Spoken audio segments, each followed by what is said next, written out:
This video is on. Am I live? Oh, good morning. Good morning, distinguished ladies and gentlemen, and welcome to this beautiful webinar, which is the NCDMB Virtual Business Clinic. I like to begin my virtual meetings by just asking every single person where you are dialing in from this morning. So we have two boxes on the bottom or top of your screen, depending on the device you're using.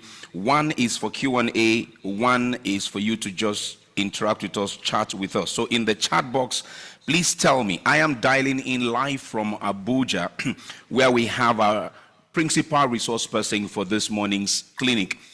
But I want you to tell me, real quick, tell me where you were dialing in from. Lagos, Abuja, Port Harcourt, Kwara, London, America, wherever you are. Just locate that chat section of this app and tell me where you are dialing in from. My name, by the way, is Richmond Osuji. What a delight, what an honor and a privilege for me to be here today on behalf of the NCDMB. I see Abuja, I see Port Harcourt, I see Abuja as well. Welcome, welcome, Port Harcourt, welcome. I see all of you. Keep dropping your charts. We welcome you. We thank you for joining. Of course, the Nigerian Content Development and Monitoring Board, leveraging, I see Yenegua, I see Wari, you are welcome. I see Lagos, you are welcome. Wasco Oil Service Company, I see you, you're welcome. I don't know if that is a city or a state, but you're welcome. Yenegua is in the building, Dokubo, we welcome you. Thank you. Joe from Wari, welcome, welcome, welcome, welcome. Wilson from Wari, welcome, welcome, welcome, welcome, welcome, welcome. Okay. Now, why you're telling me where you're dialing in from, it's just to remind us. Many ask, why does the NCDMB have to do this? Of course, the law says it all. Section 67 empowers them to hold events of this kind, and for what reason? To help mentor business owners. So for me this morning, I'm going to start on this very simple note. In the life cycle of a tree, there is what is called the gravitropism of a tree and the phototropism of a tree. Now, we're talking about the gravitropism of a tree. It is dealing with when the roots of the tree is going into the soil against gravity, trying to get as much nutrient as it can to get itself the growth it desires to produce fruit. Now, some of you on this call, your businesses might be at that place where you are just trying to make headway, where you're trying to break even, where you are sowing the seeds, you're making the contacts. And of course, when he talks about phototropism, we're talking about when the tree begins to go in the upward direction, where it's going to access sunlight to continue with the nutrients that has been gathered from the ground. So it's all about getting steady, getting strong, and flourishing in the life of a tree. And for this business you're running today, so whether you are in that early stage or you are in the sunlight heading stage, whatever it is, what NCDMB wants to avoid is what we call negative gravitropism or negative phototropism, which is you go in a direction you should not go if you are succeeding or you are yet to succeed. And that is why we're having these virtual business clinics. And we're bringing you one expert, one legal luminary, one business tycoon, one titan of our industry, one who has seen all of those faces, as they say, who knows where the bodies are buried. As an entrepreneur, he can advise you. As a policy expert, he can advise you. As a lawyer, he can advise you. And indeed, as an all-round business mogul, he can advise you. So you are in for a special treat this morning. Welcome to all of you who have joined us. I see London again, and that is Ate Miora from London, Eberichi from Port Harcourt. You are welcome. Welcome. From Canada, I see Isaac, you are welcome.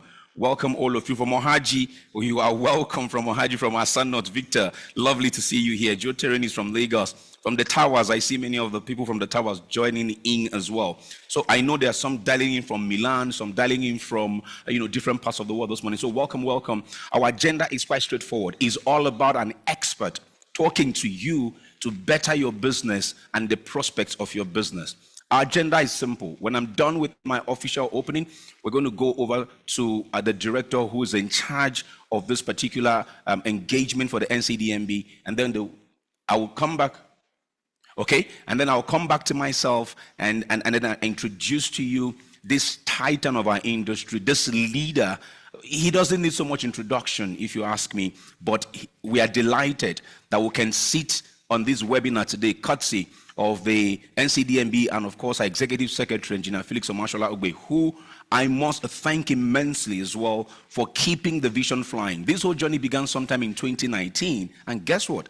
The expert you're listening to today himself envisioned what this is. And as it continues to grow, I'm delighted, having witnessed when it started, to then sit with him and with all of you and hear him now talk to you. Not in the office he began it with, but in his capacity as one who, as I said, has succeeded in business as well. So we're in for a good time. I would advise you, just for housekeeping's sake, okay, in the time he begins to speak, whatever that will distract you, put it away from you, right? Forget about your LinkedIn for now. Forget about your Instagram for now. Forget about whatever distraction that is coming to you. You've made the sacrifice to be on this call. We welcome you. We thank you for being on the call. But most importantly now, put away every distraction. Now, the moment I bring him up to address you, to give you this nuggets, to share with you this wisdom, you need to get your pen and paper on the side and begin to make notes. Now, while he's speaking, if you have any question, in the same Q&A box, some of you are having challenge finding the chat box, that's fine. In the same Q&A box, go and leave your questions there, all right? We're going to be sieving through the questions, and when he's done speaking, we'll pick out the questions that are within context. And I say within context because, you know, there are people who want to ask something that is off context. No, today we are here for this virtual business clinic. When he addresses us, our questions should please be within context. And when we get to that part, I will sift through those questions and ask those questions on your behalf. So the only way you can ask questions is using that Q&A box that is in your Zoom app. All right. Now, if you know anyone who has desired to be in this call, on this call, and is not on the call just yet, you can reach out to them, tell them we're about to get this thing started. And listen, the day you stop learning, you start dying. Okay? If you feel, oh, what are they going to tell me? They've always been talking about this thing. There's always a new knowledge to learn. It might be useful in the short term, it might be useful in the medium term, it might be useful in the long term, but ultimately, as long as you are alive, you will always have need for new information, for fresh knowledge. And that is what the NCDMB is doing with all of those clinics. Over the last couple of years, over 2,500 business owners have been empowered, inspired, and of course, helped to grow their businesses, mentored, if you like. And we've done that with numerous industry experts. We've had the likes of the former MD and current MD of Renaissance, you know, on this webinars, on this meetings. We've had the former MD of SNEPCO. I'm talking about Engineer Atta. I'm talking about Engineer Aiboni Eloho. Has also been here. Mr. Atedo Peter Side, CON, has also been here to talk to these business owners over the last couple of years. We are in today for a big one. Like really, really a big one. And I'm excited. I'm sure you are. That's why you were here. So it's time for you to just sit back, relax, and let's get this going. I'm going to just go through and see where people are coming in from again. I see Manchester. Lovely. Welcome, Kelechi from Manchester. Kelechi Kumas from Manchester. Welcome, welcome. Jagi Bakzi. Oga Jagi, I greet you from Lagos. A very good morning to you. I see Muni Bakri from Liverpool. Welcome. Well, you're not walking alone on this one, right? Welcome, welcome, welcome from Liverpool. From Port Harcourt, I see Boniface. You are welcome. From Yenogua, I see Oyinuha. You are welcome. Welcome, welcome, welcome. Kachikwu is from Port Harcourt. Welcome to all of you. Welcome to all of you. We're delighted you could join us. I see the numbers just keep rising. We are at the moment just somewhere around 160 people. The numbers just keep rising. So tell the person you have agreed together. I see Engineer Abon Adus dialing in from Abuja. Lovely, lovely, lovely. Welcome, welcome, welcome. Onini Anthony is from Abuja. Warm welcome to all of you. Thank you all for joining us. We're in for an exciting, informative, and transformational webinar today. Now, part of what transformational leaders do is that they help to create systems and not individuals. They help to build institutions and not individuals. They also help to raise enough leaders, people who can become at par with them or surpass them. This is the kind of thing transformational leaders do. And today, we'll be listening to one of such transformational leaders. I mean, as Minister of State at the time, he could have just done his job and not done anything regarding building the next empires, the next enterprises, the next businesses.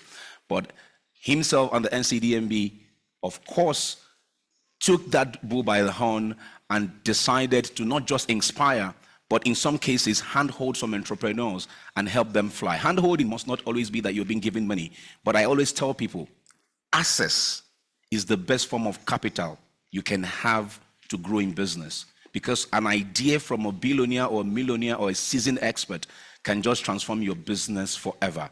Again, welcome to all of you. Richmond Osuji is my name. I'm going to move over now on this webinar. I'm going to just move on swiftly to the director in charge of Capacity Building Directorate of the Nigerian Content Development and Monitoring Board, whose purview this particular webinar falls into. He's on the call with us. He will do a formal welcome before we come back and listen to our expert for today. I pass it on to you, Engineer Abayomi Bamidele. Baba D. Good morning, sir.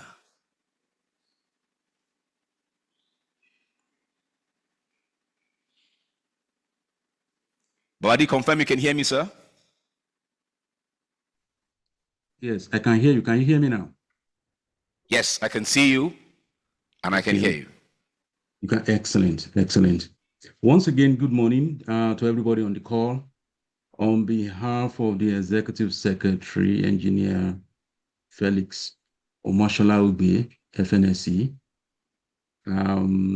he's unable to join because he's in transit currently. Babadi, can you increase the volume of your device? Okay, let me do that. I thought I was. Can you hear me now? Yeah, say something. Let me hear you again. Hello. Is it better? Okay, go ahead. Is it better? Yes, sir. Okay, excellent. So apology for that hiccup.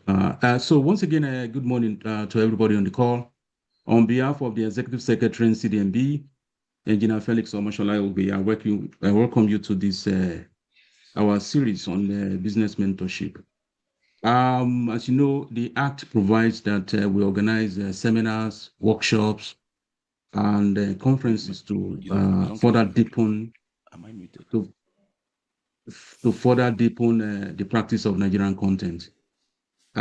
This platform is one of the ways in which we try to get experts in the industry, people that are well-versed and knowledgeable with very vast experience in the industry and even beyond, to come and meet our, service industry providers, operators, and other stakeholders in the oil and gas industry to let us know what it takes to be a key player in this exciting industry. So we are privileged to have our former chairman, NCDMB Governing Council, and also former minister. I guess I'll just leave that for maybe Richmond to talk to later when he does a formal introduction of the speaker. He's well known and he's one of my personal favorites speaker. Anytime I listen to him, I just get blown away. So I believe today we have a very exciting meeting, and the key thing is to see that beyond when we're trying to build capacity, beyond facilities, bolts and nuts, infrastructure, and whatnot. There are other things that we also need to focus on around mindset, around attitude, around processes to make sure that everything tied together. So without much ado, let me pause here, and if there's any need for me to jump in, I'll do that. So it's my delight, Prof. When we started, I keep saying Dr. Ibe, and I say, sorry, Babadi, you are wrong. He's now a professor. So I say, wow, that's even interesting. So we believe that today will be very exciting. So everybody on the call, whether through the Zoom platform or the YouTube channel, or any other means you are on this virtual meeting, we believe you have an exciting time today. So once again, I welcome everybody on behalf of the Executive Secretary. Thank you, and back to you, Richmond.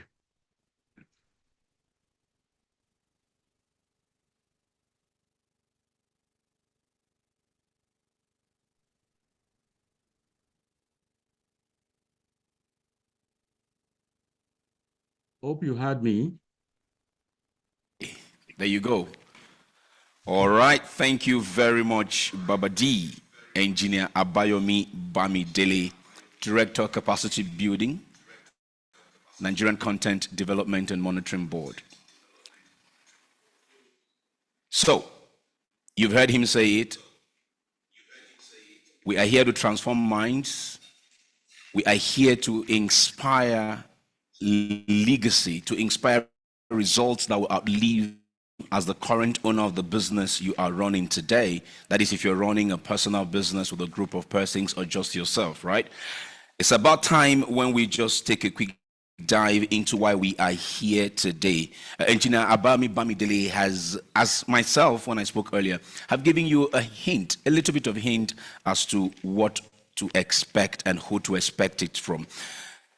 He has quite a long resume, and rightly so, because he has and continues, to impact humanity in more ways than one. But suffice that to say this, he's the former Minister of Petroleum Resources of our dear country and the chairman of the board of NNPC when it was a corporation between 2015 and 2019.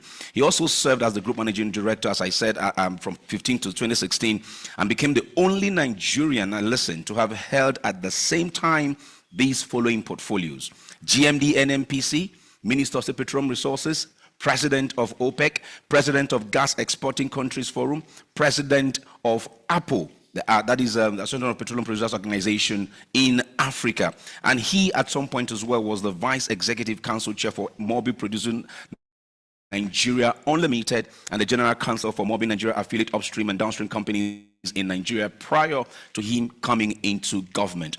He's a distinction graduate of law from the University of Nigeria and Soka, which makes him a lion, if you know what I mean, and of course of the Nigerian Law School as well. He later bagged a master's in law with special focus on energy and petroleum law and doctorate degree with specialization on petroleum and investment law strategy from Harvard Law School, USA, where he set a record time for completing a doctoral thesis. He holds 3 doctorate degrees in law, philosophy and business administration from Harvard University, Trinity University, USA, and Opus Dei University, USA. He completed his first doctorate in law at Harvard Law School at the age of 25. That's remarkable, ladies and gentlemen. He's a visiting professor in several universities globally, including Harvard and 3 Nigerian universities. He's the author of over 12 law books on energy, contract, investment, and petroleum. Since leaving office in 2019 as Nigeria's petroleum minister, he has been serving as global international consultant on petroleum and energy policy matters to various countries and companies, apart from his hectic schedules as a global visiting professor, as I said earlier, with several universities. Currently, he serves also as chairman of several Nigerian companies and global conferencing groups. As I said before, he's an entrepreneur himself. He's one of the finest public speakers you find out there. He's a publisher par excellence, an author, remarkable and prominent one at that. It is now my pleasure, my delight and privilege to yield the virtual platform to your professor for today, your teacher for the next over 1 hour. Can I get some virtual applause for Professor Emmanuel Ibe Kachikwu? Welcome, sir. Thank you very much. I told so Suji that he's becoming more Didoyin than all of us who practice there. He's virtually been present in every event that I can remember during my time and post my time. And given the banalism of Nigeria never inheriting people in positions, the fact that he survived so long shows that there's obviously an education he has that some of us didn't have and will have to learn. But thank you very much for the work that you do for all of us. Thank you, sir. And thank you for everybody who is joining us today. For me, events like this are therapeutic because they make you go back memory lane, they make you conference with people whom you worked with and whom you shared philosophies with, whom you tried to bring up or train, and who also helped to train you. The reality is that a professor or a leader is very well rooted when indeed he can continue the art of learning. And that learning is both ways. The people you teach, the people who learn from you. And during my time serving on those portfolios, there were so many people behind the scene who probably don't get the kind of accolades that I get, without whom I probably would have made no success. I remember them very fondly today and always. And as I go around the world teaching, I continue to see some of the things that we developed in used to be our crisis war room, looking for concepts, principles. It used to be very exciting. My time of service leaves me with a lot of nostalgia. It had its own negative sides, it had its own positive sides, but the truth is, no regrets.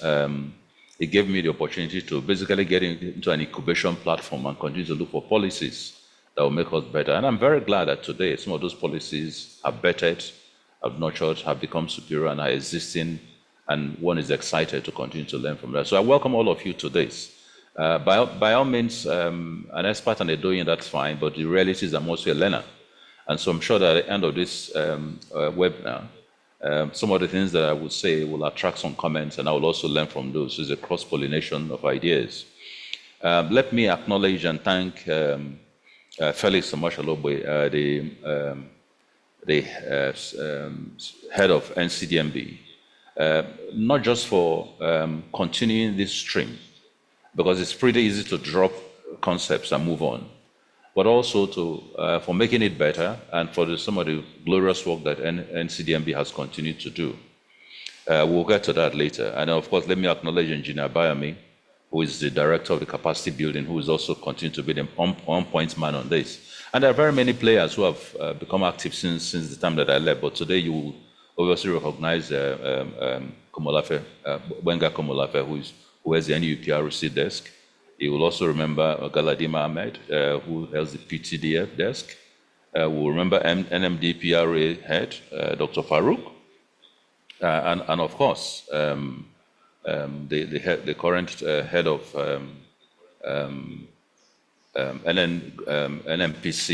NMPCL Limited, probably one of the most visible transformation that the Nigerian Industry Act, Nigerian Petroleum Industry Act, has been able to bed.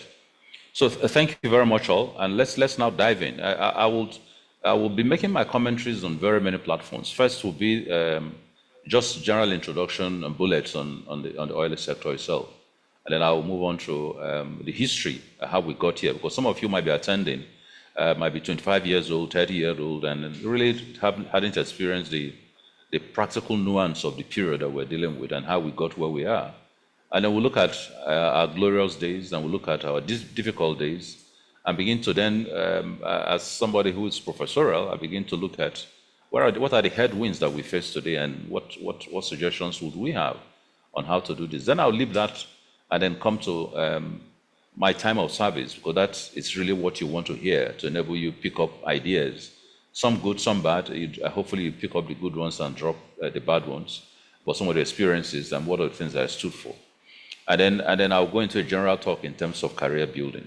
So those will be the basis of my talk. Now, the oil and gas sector remains one of the most defining features of Nigeria's post-independence political economy.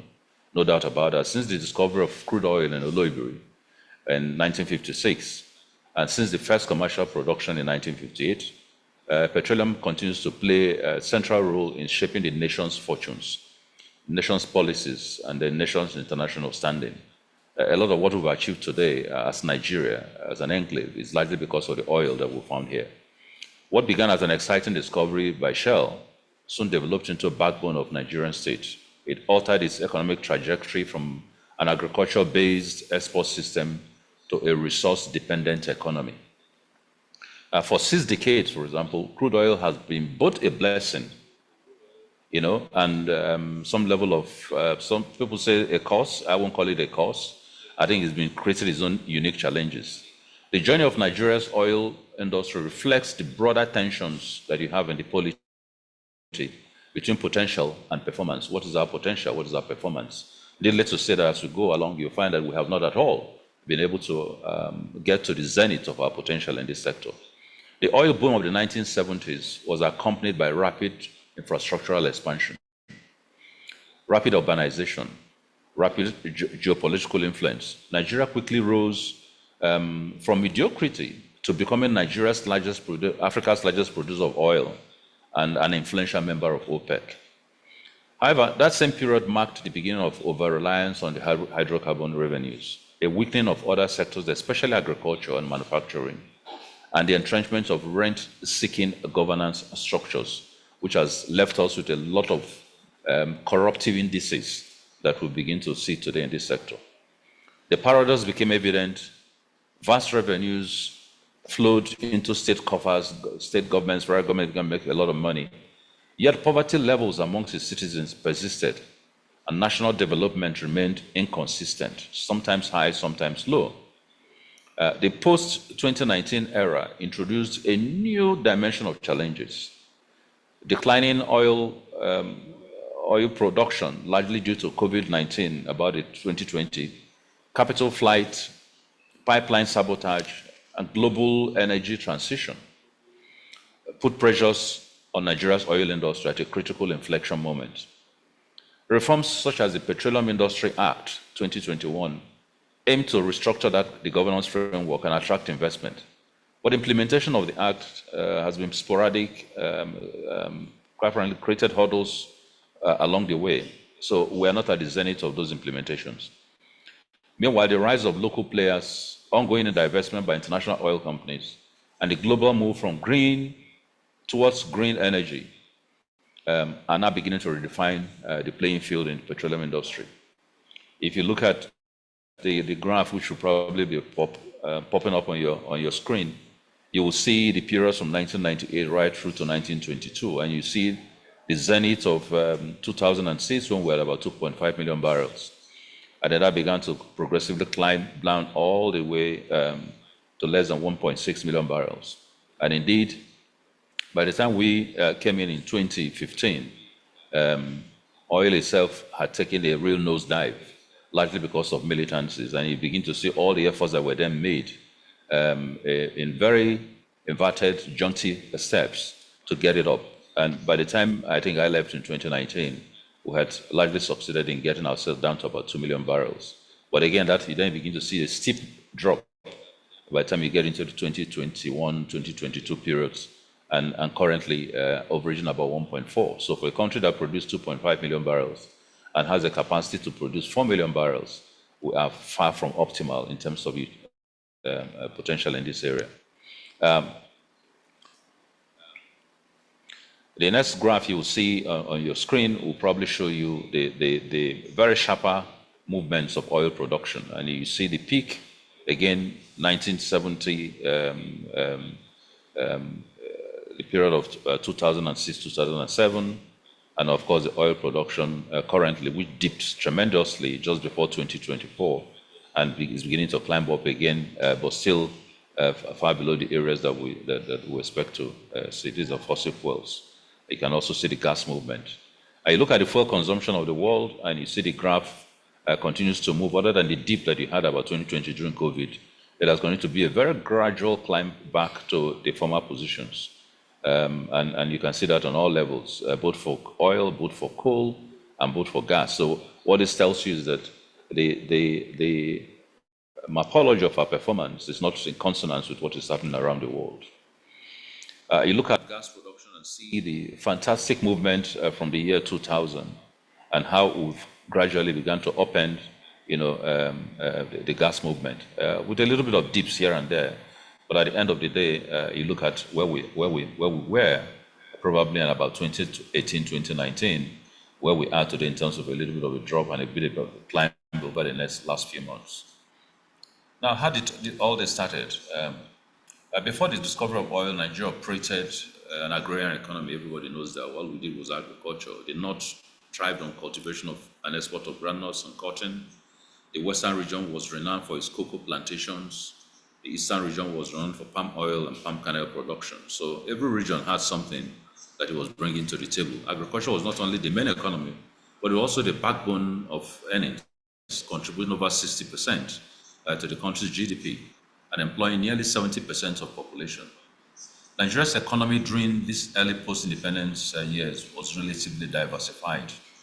The government earned foreign exchange from agricultural exports and imported capital goods back into the country like machineries and refined petroleum products.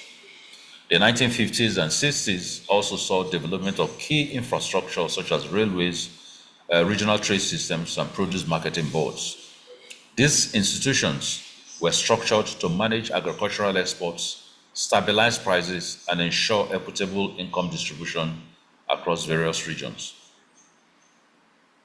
Oil exploration began in 1930s, but Shell made its first major, Shell was granted license to prospect in 1938, but it was not until 1956 that commercially viable quantities of oil were found. And when you look at technology in those days versus now, it took Shell, really, or it took Nigeria almost 20 to 30 years to find commercial quantities of oil after the first licenses.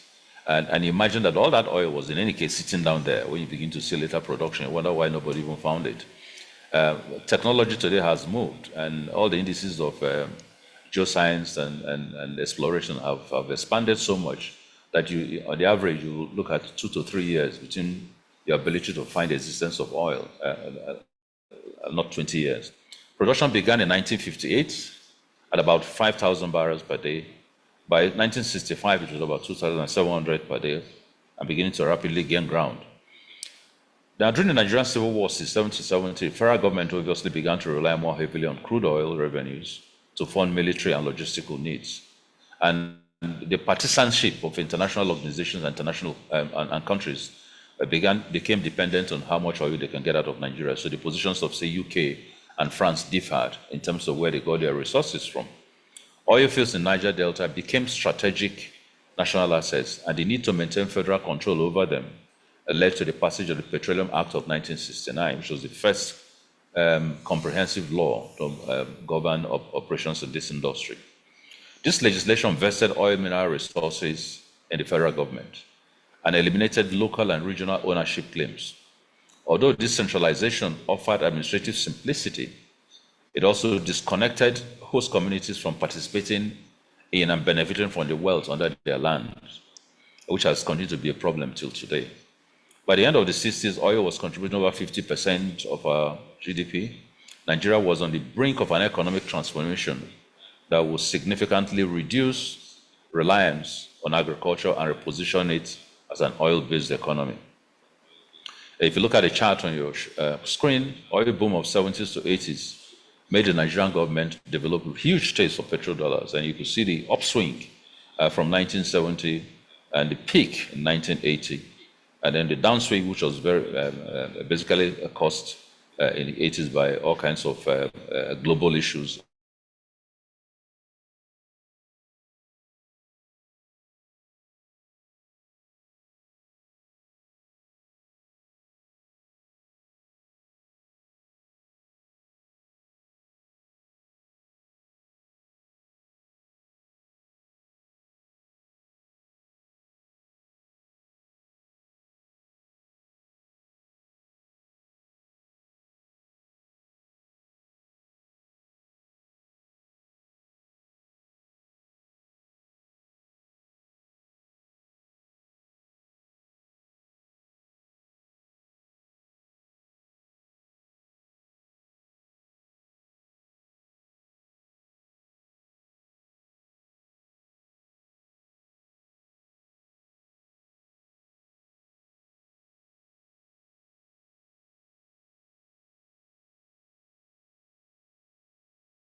So,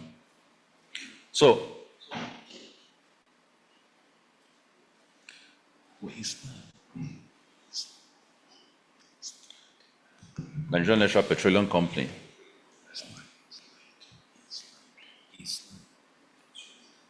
So we're having a few technical issues, we'll just sort that out.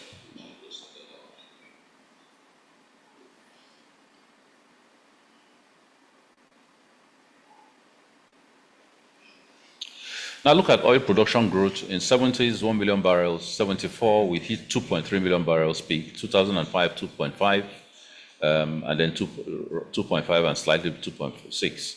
And new offshore discoveries in Bonga, Era, Agbami fields, all very, very prolific.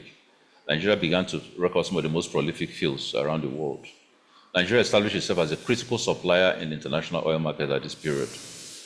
There are structural policies and weaknesses. Over-reliance on oil revenues, neglect of agriculture and manufacturing created a classic Dutch disease, where we left the base upon which we were founded, embraced the new income stream, and then everything just disappeared.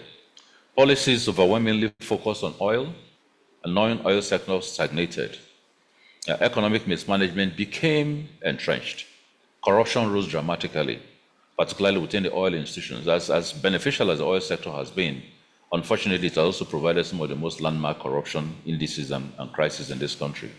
NNPC became so politicized and opaque with limited transparency that it became a problem rather than a solution.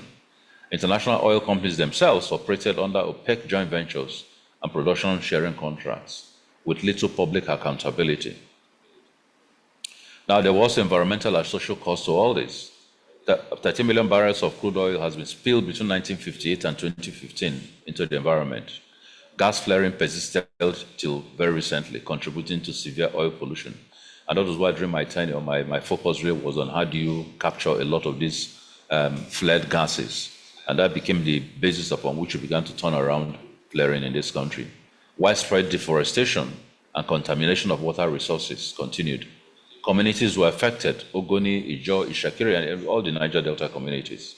The consequences were health-related. Loss of livelihoods, fishing and farming disappeared in those areas. There were massive displacements in terms of locational occupation. Environmental injustice gave rise to local and international activism against the federal government. On the legal and human rights milestones, you remember the Gbeme and Shell matter of 2005, where the Federal High Court ruled that gas flaring was unconstitutional, that it violated rights of life and human dignity under the Constitution. And it was the first major case linking environmental degradation to human rights, which was very, very alarming because at that point, Nigeria wasn't even prepared to address those issues. But for the first time, it gave a legal standing to communities and to individuals living in these areas to be able to push further in international arena on the need to respect their fundamental rights. It was further enunciated in 2018 under the Center for Pollution Watch case against NNPC, where the Supreme Court gave a landmark ruling. It expanded local standard to include NGOs and public-spirited individuals who can sue for environmental pollution, not just communities. It recognized the right to clean and healthy environment as part of constitutional right to life. It enforced Section 20 of the Nigerian Constitution, environmental protection, when read with other provisions. It affirmed the applicability of Article 24, the African Charter of Human Rights and People's Rights, the right to satisfactory environment. It then embedded environmental rights into Nigeria's constitutional and human rights framework. It opened the door for future climate and pollution-related litigation. And then, of course, for those of us who were active in the industry, you had a swarming, almost like a bee-like swarming of environmental cases that began to hit both oil-producing companies and the federal government. In my time in ExxonMobil, I think I probably handled over 20 to 25,000 of some of those cases, and that's just ExxonMobil. By extrapolation, we had over 100,000 cases, covering this sector. The chart that you see over there shows you again the influence, the whole production dynamic. By 2025, however, oil production began to decline. The period from 2025 onwards has been marked by production decline, revenue volatility, and new global challenges. Between 2017 and 2023, Nigeria's oil production fell from 2.1 million barrels to below 1.4 million barrels. A bit of correction here. By 2019, we were still doing about 2 million barrels. we took in about, from 2016, when we came in, oil production had fallen to below 1 million, largely because not lack of capacity, but militancy issues. And that influenced some of the trips that I made to the Niger Delta. That influenced all the major incursions into the Niger Delta to form some sort of alliance, led to the signature on peace within the areas, which was then moved by both myself and the vice president at the time, Prof. Sibanjo, and led to continuous increases in production. By the time I left there in 2019, I think production was about 1.9 million barrels. But since then, it has continued to decline due to factors, some within our control, sometimes outside our control. In 2022, for example, for the first time, we failed to meet our OPEC quota for 12 consecutive months. Several interrelated factors contribute to this stagnation.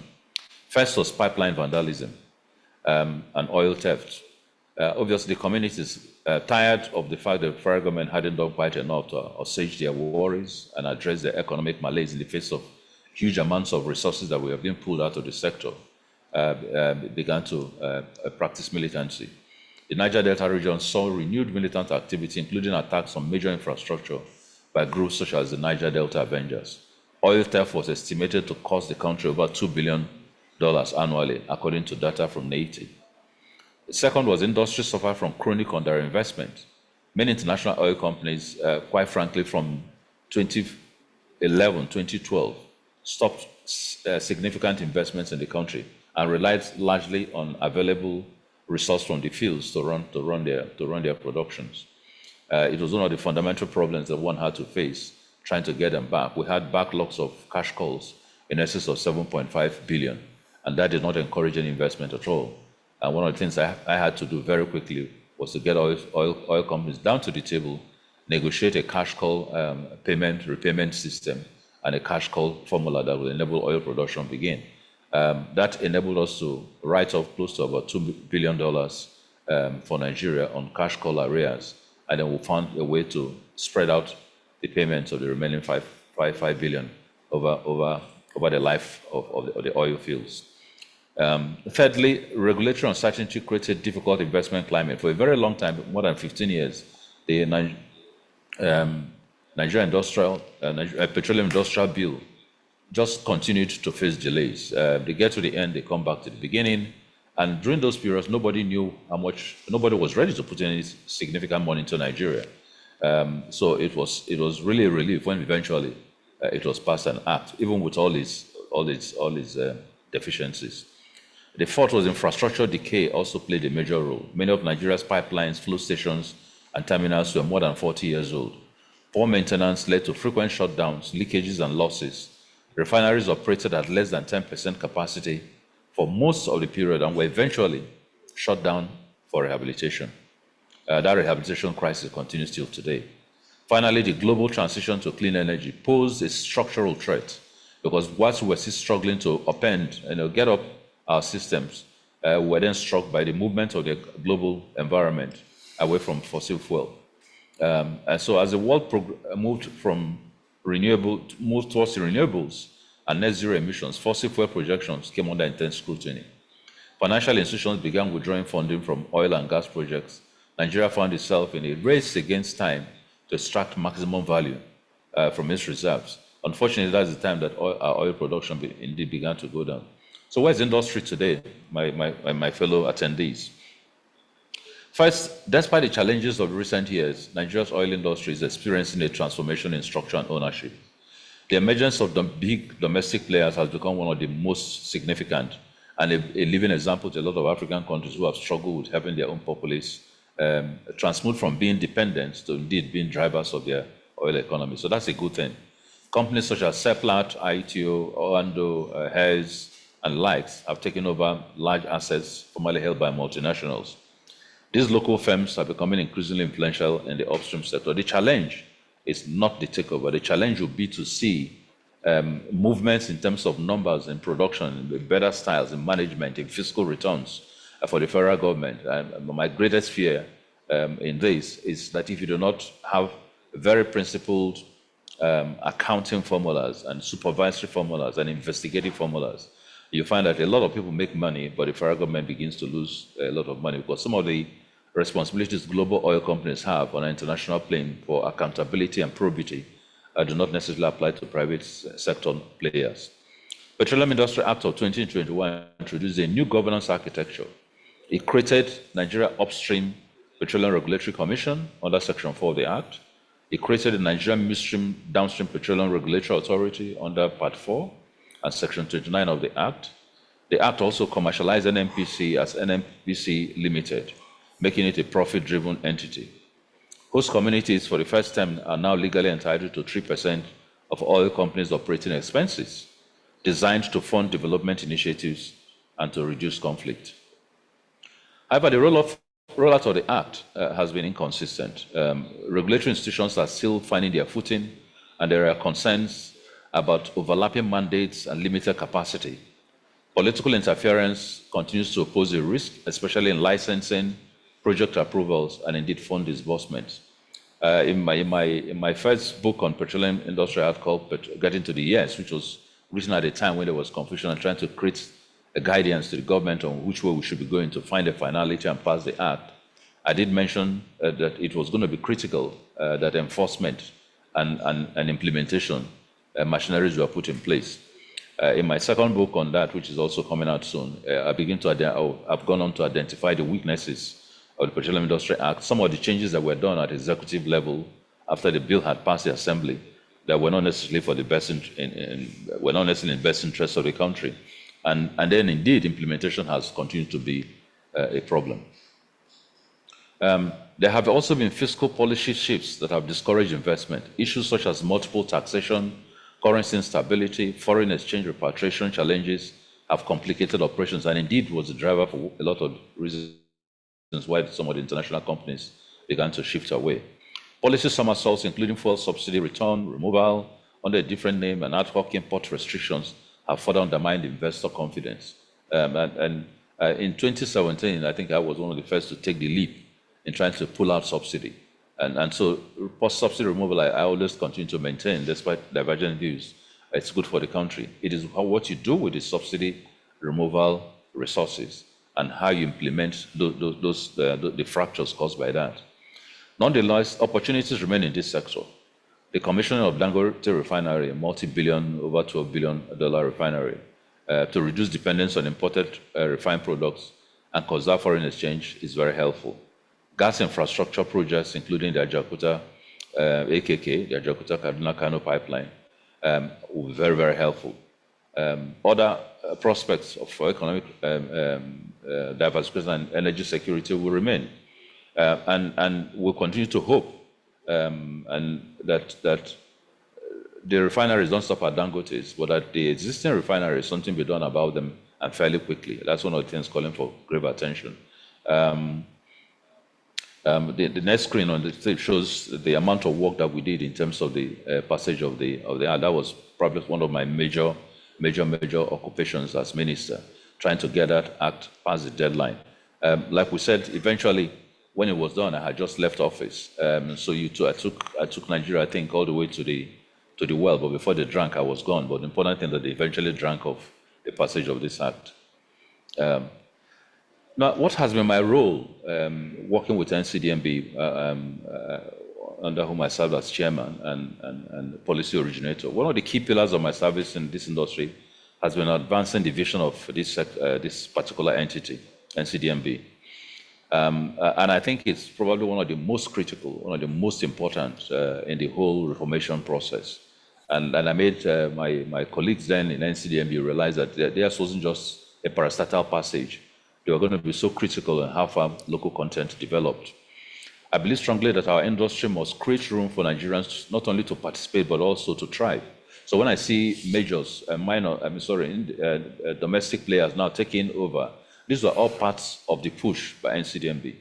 The push by NCDMB that you could not award contracts without meeting local content requirements compelled oil companies to realize that you couldn't make money on off-shell positions. And that created the frustration that also led to the great growth in domestic companies. It created the training mechanism by which Nigerians got trained, got prepared for leadership. It created a harmonization of the policies of oil-producing areas so that they saw a vehicle through which they could at least channel their interest. Under my leadership, Nigerian participation in oil and gas contracts grew from 5% pre-2010 to over 30% by 2020. That was hugely significant. That was the first time Nigerians were really beginning to participate big time. We established the 200 million Nigerian Content Intervention Fund to give indigenous contractors and service providers access to financing which they lack to grow. I made it a priority to support training, and during my tenure, more than 7,000 Nigerians were trained in marine engineering, welding, fabrication, and subsea technology and project management. I pushed for in-country fabrication of FPSO modules. I promoted the requirement for pipeline production in Nigeria. Only companies that set up pipeline production mechanisms were given access to be able to compete in terms of the contracting for pipeline supplies in the oil industry. For me, local content was never just a slogan. It was a tool for industrialization, job creation, and knowledge transfer. And I'll skip this. But where are the headwinds of the oil industry coming from today? Nigeria's oil sector today finds itself caught in a web of internal weaknesses and external pressures. These challenges are not entirely new. They've always been there. But their convergence in the last decade has significantly altered the sector's trajectory. They can be grouped under 6 principal headwinds: financing constraints, the competition, climate change, growing local markets, OPEC versus United States rivalry, and the security risk. The financing constraints are key. The movement to greener energy meant that a lot of financing institutions basically pulled away from giving money to oil-producing countries or oil-producing companies. So for you to be able to find financing now, you've got to leverage on a move towards greener pastures. So the conditionalities are going to be imposed in terms of how quickly you clean up the environment, and this has become very, very constraining. Of course, in between that is all the geopolitics about financing coming from the West, dealing with those who are producing the oil from the non-West environments. And so when there are cataclysmic environments in global environment, you'll find that the West will go back again to financing coal, go back again to financing nuclear, and forget the move to greener energy. But once that tip is off and there's stability, they move back. But bottom line is that green energy has come to stay. Rising competition. Now, the development of crack engineering meant that you can now find oil, especially in the United States, at very, very minimal costs in very, very small block areas, and in areas where typically you will not find oil in the past. That has created huge competition. Again, global oil players have risen dramatically. Part of this was what led to a step that I had to take very early in my stay as OPEC president, to bring Russia into OPEC as an OPEC Plus member, and therefore to stratify and consolidate the entire oil producers club in such a way that prices could continue to be influenced. Climate change and global energy transition has become key.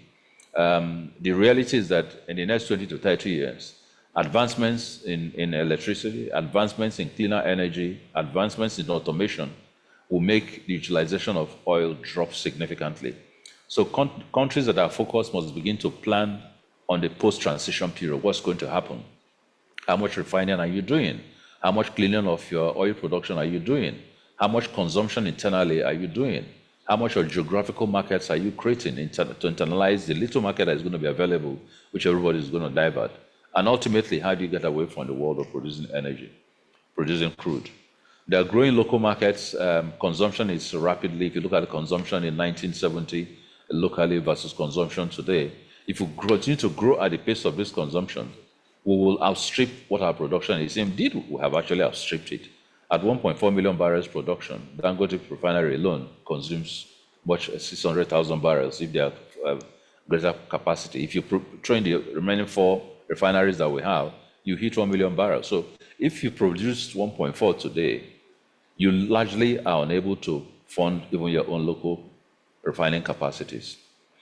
Now, OPEC versus United States will continue to be a problem. United States, through antitrust mechanisms, has always seen OPEC as a cartel. And there are lots of actions in the US that have been taken by the United States government against OPEC. None of them have been able to progress fundamentally forward. But you can be sure that as the move to greener energy continues, you're going to have a lot more of these institutions institutional challenge to OPEC, which means that OPEC will soon cease from being this unified cartel to becoming individual, self-protecting, national interests, your country first type groupings. It's already beginning to happen. Security risks and oil theft have exacerbated over the last 10 years. It was slightly managed through negotiations, through continuous engagement, and through infusion of funding in those areas between the 2016 when I was there and 2019. Security apparatus have also helped to manage it, but it continues to expand. What you see in this sector is not an issue of increasing militants, it's an issue of increasing despondency by those who live in oil-producing areas, and that ultimately needs to be addressed if we're going to have a freedom from this. What must Nigeria do to upend this sector? First, overcome these challenges requires a clear vision, disciplined execution, and strong political will. Nigeria must undertake a series of bold reforms that can reposition the oil industry for sustainability and competitiveness. And I dare say that the Petroleum Industry Act provides a machinery for that. But we have to holistically take that back. The act, before it even starts, we need to go back to the assembly for major amendments in major areas. And the time has come for a central committee to be set up whose function really is to superintend the execution of PIA. Right now, it's been done piecemeal by the executive. The following steps are some of the critical steps we must look at. First, automation and technology. We must invest in automation, digital twin modeling, and artificial intelligence for exploration and production. Use real-time pipeline monitoring to curb oil theft, and apply predictive maintenance to extend the life of aging infrastructure. All the works we did in DPR was the first time we were able to track online on-time production. We need to expand those almost to the Saudi model, where you can track every molecule of production, whether refined or crude, as it's being produced and where it goes to and what is wasted and what is actually consumed and what is stored. We're overdue for that, and it requires investment. Cost reduction. We need to reduce the cost of production in Nigeria. The reason why the government isn't getting enough money is that cost per barrel continues to increase. And if you take cost per barrel, really, since the domestic producers began to take over, it's actually increased. Whilst Saudi Arabia tries to keep its cost per barrel anywhere between $8 a barrel, we continue to play on the fields of between 15 and 17 to about 22. When I joined, we moved it down to about 15. It's still about, now it's actually gone back up again. We need to get cost per barrel in an era of automation and technology to not more than $8 per barrel regime. Policy stability provides certainty to investors by adhering to frameworks in the Petroleum Industry Act. Avoid frequent fiscal policy changes. Ensure licensing, royalties, and taxes remain predictable rather than driven by political expediency. We can't keep doing yo-yo with some of these areas. We've got to be very, very firm. People who are putting their money must know where they're going into, what's going to come to them. And I was glad that His Excellency President Tinubu at least took the bold step of approving the CEPLAT and all other JV takeovers, because we must send clear languages that when people reach agreements, the indeed can be enforced. The politicization of governance. Insulate NNPC Limited and regulatory agencies from political interference. There are certain sectors of the economy that we must make bold to say it is not subject to politics. And the oil sector, as long as it continues to contribute to us, the bread and butter that we survive on, must be depoliticized. The frequent instabilities you see in these sectors, it does not help. The whole essence of PIA was to ensure longevity and permanency of tenures, not to be people to be removed at any politician's whims and caprices. So we must be able to provide political stability and also ensure that those who are there are competent and are selected through a very competent process. Addressing Niger Delta grievances is to continue to remain as long as this sector continues. Obviously, the Host Community Development Fund introduction in PIA has helped, but it must also be utilized transparently to see real fiscal developments in these areas. Security and anti-theft measures. We need to deploy satellite surveillance. There are lots of technologies now that can track these activities way before they cause the mayhem and havoc that we see. We need to invest in this. In many cases, you find that, therefore, that the oil sector problem is putting money back into the oil sector once you receive the money. not take the money and move on to other things and leave the sector basically half-hinged. Green energy transition, it is coming, it is here, it's going to stay, and it's going to expand. We must begin to put enough as equal an energy amount of staff time into developing new energy that is green, managing the old ones and taking them to green, as we do in terms of oil production. Right now, we're too focused on the daily production. We are attracting foreign investing and domestic capital.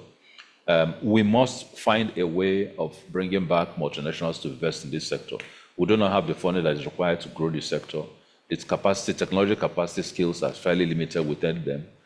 Nothing wrong with encouraging domestic takeovers, but the domestic takeovers must not become another word, for pushing out foreign investors in this. If foreign investors are not investing in your system, then something is clearly wrong on a global basis. Now, what are the policies that I've tried to look at during the time that I was there? My time as Group MD and later as Minister of State for Petroleum Resources enabled me to look at what are the things you need to institutionalize. Things as simple as basic transparency.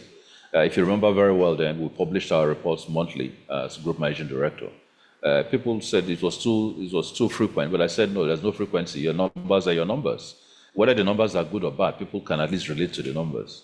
That was stopped, unfortunately, when one left. And I think that being able to publish your performance is a key index of survival. And I expect that the new GMD and his team, the new chairman of the board and his team will begin to push for that. But not just NNPC. All the other parastatals will begin to publish records of their performances, records of their policies. Policy drive was a major plank of that. First subsidy reform in 2016, I championed the partial deregulation of PMS at the time by removing whatever was the difference between the black market rates and the official rates. The effect of that was that throughout the period of one occupied, we didn't pay for a subsidy. We just parked that issue and kept a lot of money for the government. I'm happy that that policy is now being followed. There was gas policy 2017, where I launched the gas policy and the national petroleum policies, all of them, declaring gas as Nigeria's transition fuel, initiated gas flare commercialization program to ensure that wasted gas resources could be monetized rather than pollute our environment. That was probably one of the strongest moves that we made. And if you look at the movement in terms of the graph on gas production, you see how dramatic that is risen. You also look at the gas flare graphs, you see how much it dipped as soon as we began some of these policies. Institutional reforms, transparency was my watchword. I introduced the monitoring publication on NNPC revisions, like I said, a first in our history. I also implemented the joint venture cash call exit strategy, which saved Nigeria billions of dollars. I restructured NNPC into autonomous business units, bringing efficiency and accountability to the corporation. Those units continue to operate till today. These are pictures of 7 big wins of those days. The future of Nigeria oil industry lies not just in institutions, but also in the dedication of individuals who choose to serve within it. I acknowledge the fact that serving in these public offices, especially in the oil sector, is a very tedious, tenuous position, sometimes almost thankless. And I know that all those who have worked post my time and worked prior to my time have worked accidentally hard to try and make this sector work. But you've got to be determined as individuals who are in this sector to be able to leave your mark and make a contribution. The changes are not going to just be with your leaders. The changes have to be with your individuals who are working in every spectrum of the petroleum industry, as staff, as engineers, as geophysicists, as accountants, and all that stuff. My own journey offers lessons for the younger generation aspiring to build careers in this complex sector. I began my career as a lawyer after I left Nsukka. My dedication and passion for the field continued at Nigerian Law School, where I graduated with distinctions, and then went on to win quite a lot of the prizes. So I started going to the oil industry from the legal track. The uniqueness about this sector is that you could get in through any way. You could be a business consultant, you could be a public sector consultant, you could be a public commentator. Oil provides a lot of opportunity from various sectors. I came into the law side. My corporate career, of course, like has been said by the moderator, included times as ExxonMobil as vice chairman, and obviously as group managing director of NNPC, and then later on, of course, as Minister of Petroleum.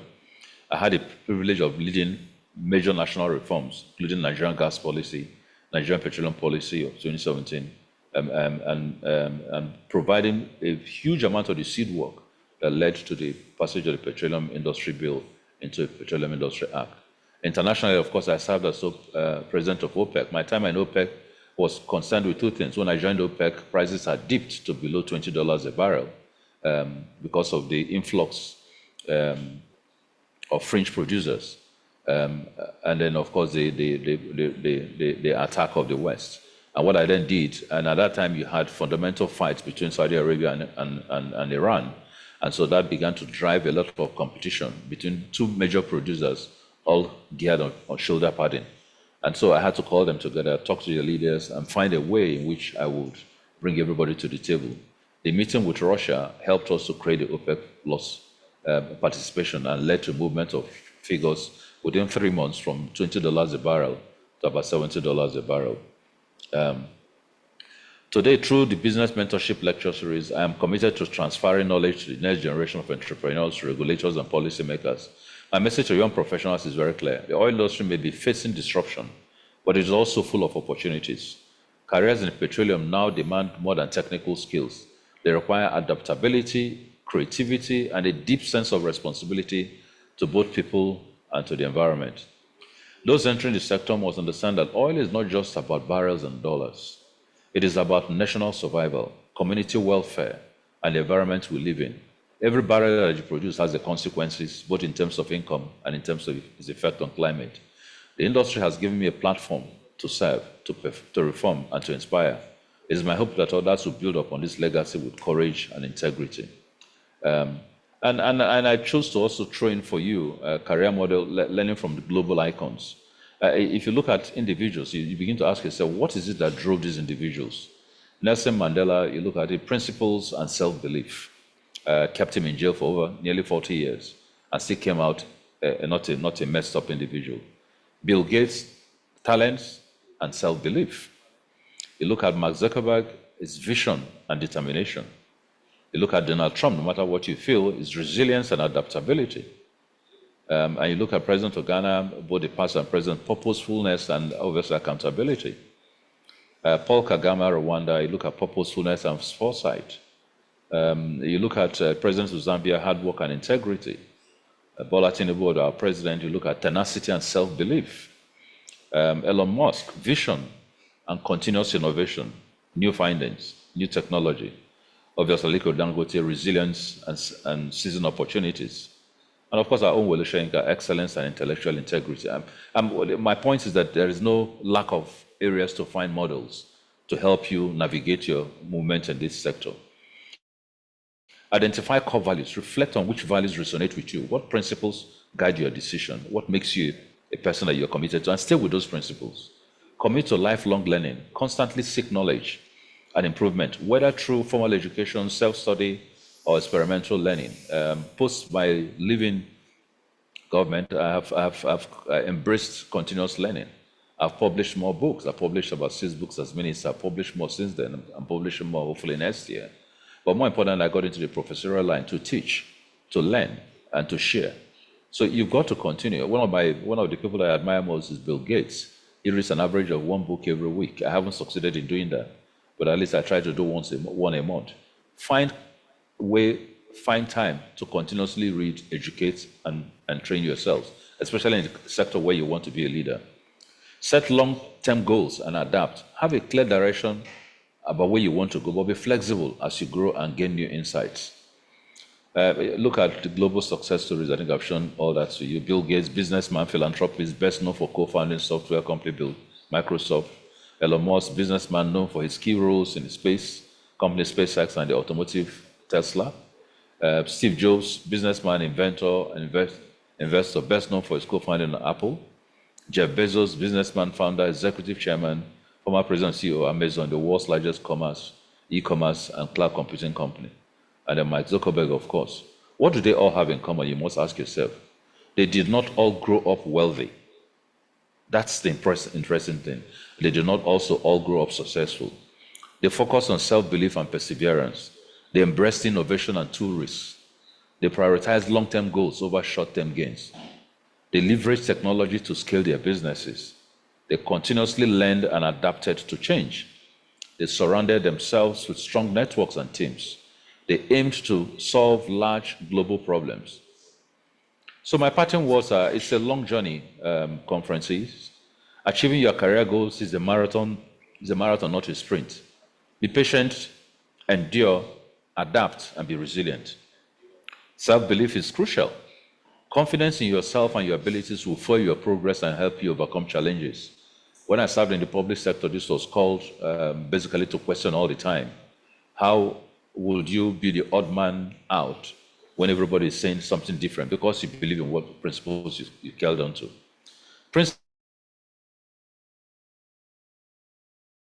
If you don't have this, you're going to lose it all. It doesn't matter how much money you make on a short-term basis. Tenacity is key. There will be obstacles, lots of obstacles, but your ability to persevere will make the difference. Understand the essence of life. Seek purpose beyond monetary and material aspects of a career. What is your purpose in life? Are you a builder? Are you a creator? Are you a mobilizer? What do you want to leave behind? Because ultimately, you find that everybody who passes on leaves all the money and wealth and power and influence behind. The only thing that stays above them is the name that they have and the essence that they made of life. Aim, please, to leave a mark in whatever you do, whether as a secretary, whether as a geophysicist, whether as an explorationist, whether as a manager. Leave a mark. Pick 2 or 3 items where you notice a gap and decide to channel your energy to solving them and leaving a mark there. Build relevant skill sets. Equip yourself with the skills that make you competitive and adaptive in the job market. Keep going always. In the face of setbacks, keep pushing forward. Never give up. Thank you very much for listening. Amazing, amazing, amazing. Wow, wow, wow, wow, wow. Thank you so much, Professor Emmanuel Ibe Kachikwu. Thank you, thank you, thank you, thank you. Now, need I say more? He's taking us on the journey. He began by reminding us that there might be some on the call, who may not have the right knowledge about the industry. He took us a bit on that memory lane, bringing us from where it started, how it started, our highs, our lows. The industry is all about boom and bust, right? Took us to a career path, the role he played. Now, when you are running a business or you're working for someone, it is always about impact. What impact have you left? In your current business, what impact are you leaving? He's able to boldly share with us his own impact he left, whether working for Exxon, whether running business or working in government at different levels and working internationally. He's also taught us this afternoon, or should I say morning, the importance of continuous negotiation and holding hands together to solve problems and not just walking away and breaking, rank every time there's a small misunderstanding amongst partners. Imagine bringing heavy warring weights in the Arab world together, bringing the likes of Russia to the table and making them have one accord to push the cause of OPEC forward. It just simply teaches that we must always pursue negotiation and all. It is quite inspiring, and he's just wind it down by then giving us certain nuggets on how we can accelerate our business. Billionaires or successful people to model after, how they got there, how he got there, what you can do. I'm sure you've learned not just one, but a whole lot of things. I like to see virtual pluses. I mean, you can roll them in on the platform. I want to say a very big thank you to you, sir. Thank you so much. We have a few questions that has come on the Zoom platform for you.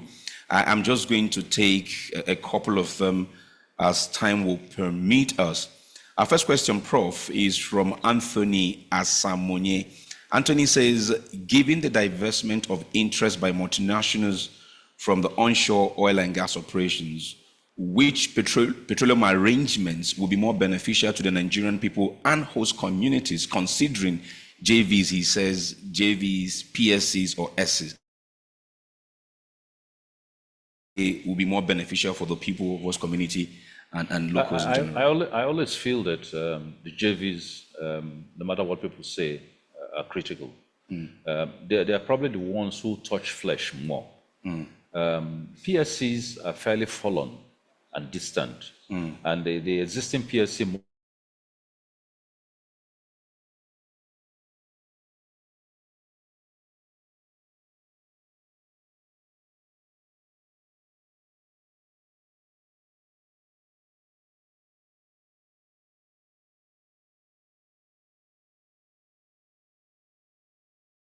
Industry Act will help that. But the more JVs you have, the better.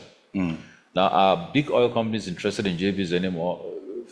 Not too much, largely because they see a lot more gains and income from PSCs. So the first thing we need to do, quite frankly, is look at our PSCs again and try to reshape them to capture some of the elements of the JVs that made JVs very, very successful for us. JVs helped you to train, they helped you to monitor. There was a lot more transparency, there's a lot more monitoring from government. So JVs will always be my first choice where I have it. PSCs, if we must have them, I'm sure we would have no alternative but to have them. We will need to begin to look at the numbers, look at the structures, we need to look at the fundamental principles of creating PSCs modeled after JV type principles. So that was my answer to that. Okay, so this one is from Paul Obo. Paul is saying the Prof mentioned some indigenous companies like Seplat, Iteo, etc. haven't taken over the oil industry, but we have also realized that indigenous companies are still handicapped, he says, and depend greatly from foreign input for equipments and expertise. So he's asking, how do we subdue these challenges and to at least maintain a 70 to 80% full control, both in equipments and expertise, given your vast global experience? It's going to be a joint venture relationship. We're never going to have a situation, and no part of the world has a situation where they have 100% control over some of those resource inputs. There will be joint ventures. As much as the US continues to fight Russia, there are lots of joint ventures in terms of technological input that US companies still make in Russian operations. So we need to step back and say, where are our best collaborative fields? And the Arab countries probably will be my first pick in terms of commonality of our development programs and our historical relative similarities in growth. To see where we can collaborate and fund some of these equipments. That's one. Two is that government needs to put back money into sovereign wealth funds that are available for investors. Most investors right now just put together enough loan facility to be able to take over blocks. So they paid bulk of that money to the multinational from which they're taking over. But then after, they're handicapped in terms of investment money. If you do a thorough analysis today, I would say that very few new investment is coming through domestic takeovers. Because at the point where they've paid you $2 billion to take over a resource, they're leveraging all their assets on how to pay back that money. And so there's no money left for growth or expansion, which is why you see that we're continuing to fall in terms of production. So we need to find a way in which Nigeria doesn't just consume everything that comes to the table. Countries that produce oil, if you look at the Qatar Investment Fund, for example, Global World, so it's close to $1 trillion. You look at the one of Saudi Arabia, it's much more than that. Countries must learn to put back for rainy day, and they're going to need that even when they begin to look at investment in the green energy field. I haven't seen that happen yet in Nigeria. We literally eat up everything that we get. So we'll have to find a way in which the NCDMB experiment of $200 million was my way of saying we must put back. That was successful. The federal government approved that and that, but it's still at the 200 that I left it. 6 years after I left, I expected it to have grown to about $1 billion. And not just money put in by government, but money put in by operators, money put in by other international investors. So a lot more work needs to be done in terms of providing seed funding to enable us to be able to assess technology, be able to assess skill sets, be able to assess equipment. Then finally, we also need to begin to produce this equipment. Very many years, if you look at this, if you look at the story of blocks in Nigeria, and I was glad that the current Minister of State a few weeks ago said, look, we're going to cancel oil blocks for those who are not unable to operate. One of the challenges that I faced at the time I was there was you had people think that giving you an oil block was like giving you a certificate of occupancy over land. They took it, they hung it in their wall, they did nothing with it. And they fought so hard to get it. And so they held the country hostage with control over these areas, but they put no money because they didn't have money to put in. There must be very, very clear, definitive steps. If you're given a block and you can't take it, it's taken away. It's moved on to the bank who can put money into it. In the same vein, we need to be able to find a way of creating global partnerships that help us grow. I remember the trip that we made to China during my days, in which after presentations that lasted 7 days, China committed over $70 billion of resources to help us get out all these infrastructural decay that we have in the oil sector. Unfortunately, it wasn't approved by the then Federal Executive Council, so it died a natural death. But we need such seed capitals in this sector to help those who are buying blocks, help those who are investing in the sector, help local production. We need to begin to produce our pipes. People come into NCDMB and the rest and put a statement that they are ready to produce pipes. NCDMB, on the basis of that, during our time, and which continues to be, gave a rule that only if you're producing pipe will you be allowed to indeed import pipe on behalf of multinational. But none of them really have gone forward to produce the pipes. So they get this contractual advantage, but then they sit on the investment capability. So we need to begin to find a way of forcing performers in the industry to leave legacies. I need to go back, if I had my way, and to the old days where every oil company had setups, because one of the things that are driving your local crisis is the fact that oil companies are stationed in Lagos and Abuja. That's what it is. They're not in Port Harcourt, they're not in Warri, they're not in these areas. Thankfully, NCDMB, we were able to develop your headquarters in Yanagoa, and continue to build a good infrastructure. You can imagine what your infrastructure has attracted for that community and how it has changed it. Yes. Versus if you were sitting in Abuja. So they have to make fundamental decisions, NMDRA, NEPRC, NMPC, to station operations in the areas where they are most contiguous to the community. Yes, there will be a crisis. They will deal with the crisis. Warri used to be such a booming city in those days. It's disappeared because all the oil companies have left. You have infrastructures that are decaying. So we need to go back to the model of taking this to areas where they do, and all this will help find a solution to what we're talking about today. Thank you very much. I have a few more questions I'm going to get into, but there's a point you made around the pipelines, people who were given the contract to import, but also invest locally. Yesterday, I was listening to the former president Obasanjo, how he got Nigeria to become a cement exporter. It was more like what you're advising here. Got the likes of Dangote to say, I will give you a license to export, but I need you to also think of producing locally. So these people who have this license and are refusing to do the domestic production, if you were given the opportunity now, say as minister, one advice on how you can get them to now go to the part of producing in country, is it a law that needs to be made again, or some penalties that... Penalties will, just like what we do with gas flaring, until it wasn't being effective, and we then went to the opportunities approach, which is gas flaring, gas flaring opportunities. You have to give them deadlines. If you've had this for 5-6 years and you've not developed, you give 6 months notice to be able to pull out that. But more important, while you are there, show me the JV that you are setting up to produce pipe. Where is the foreign partner who is willing to put in money? It's like giving you a block and you have no financial. It means nothing. Absolutely. So the first thing I will do is to ensure that you show me the man behind your back with the money and with the skill and with the technology. That's one. And you give me a timeline within which that will be done. And if that timeline is not met, we'll shake hands and we move on. I like that. So those are the things that we need to do. Fantastic. Okay, you've this question from Kelechi, you've addressed most part of it, but you addressed it towards the country, how we can put money together. But Kelechi is saying, considering these headwinds that you mentioned in your presentation, Prof, how can local entrepreneurs in Nigeria's oil and gas sector overcome financing and regulatory challenges to remain competitive during future energy transitions? I know you mentioned funding challenges, how you can resolve it as a country, but as businesses, any one or two advice for them? Well, the reality is that if you look at the global investment space today, there is a whole lot of money waiting to be tapped. However, it is going to only countries where there's a perception of regularity. So first, Nigeria's image needs to improve, both from the foreign affairs unit, from the petroleum unit, from the investors unit. They must begin to perceive Nigeria as a place you can go in and put money and be able to get it. Of course, a lot of investors are foreign shopping. They go to the areas with the best potential returns. But because of the fact that your petroleum is almost a certainty in some of the blocks, we can do more in terms of creating that investment program. How many investment forums are we setting up?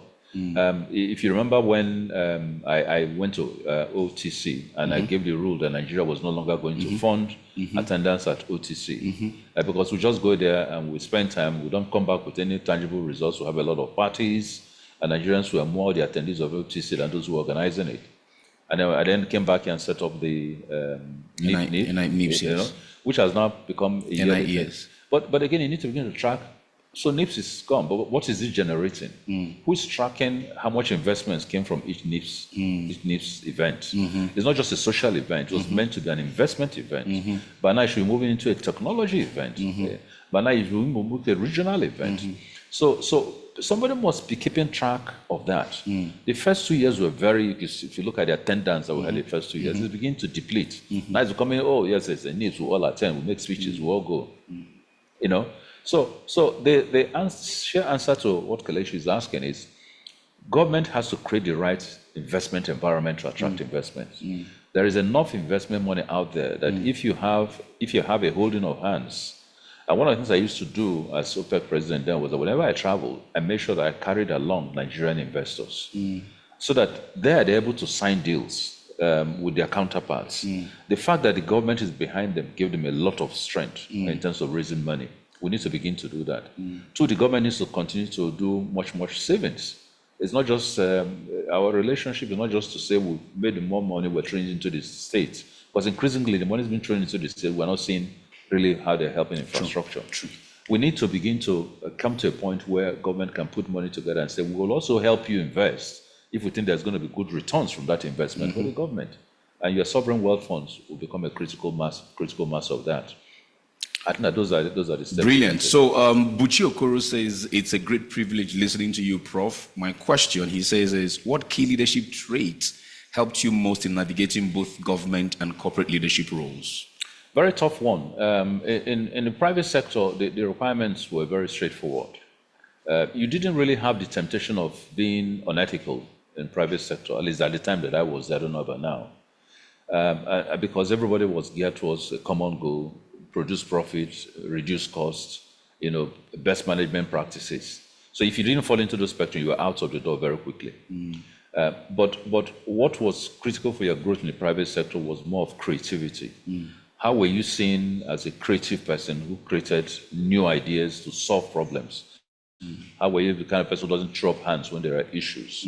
How was your reach, both internally and externally, to find solutions? Because those were the things that your employers will look at to say, okay, this is a natural born leader, we need to encourage that.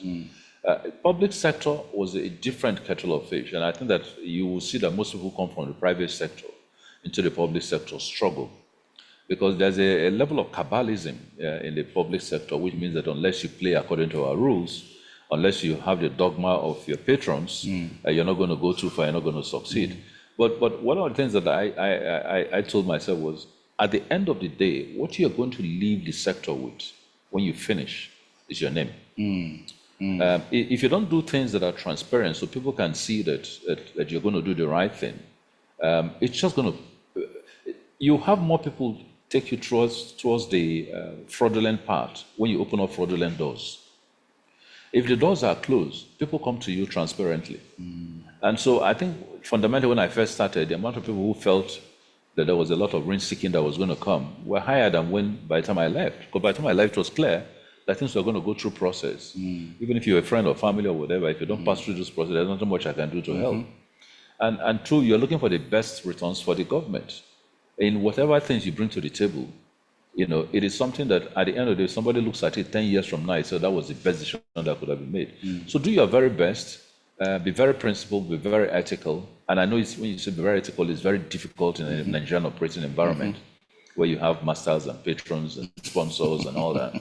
But again, my experience has been that by the time you leave, even if you left with no real monetary or financial rewards, you will have a name on which you can make money. The presidents of America are probably some of the poorly paid presidents in the world, even though they're the most powerful people. But 24 hours after they leave, they become millionaires. Why does that happen? Because their name is enough. The books that they write carries billions in advance royalties. Their public speeches are $500,000 per appearance sessions. So there's enough to make a name for you. If you follow that principle, and that was why during my time I continued to write books, I continued to hold on to my intellectual car, so that you find something to do when it is all done, because that's part of the frustration. Your friends are going to disappear, make no noise about it. Your sponsors are going to disappear, but your trademark as an individual must be able to continue to shine. So public sector, I would say keep to principles, be very firm, be very predictable in terms of where you would land. Be very disciplined in how you treat people, and realize that the common denominator here is that the position you hold is held in trust. Those titles mean nothing. You are just a human being occupying a seat.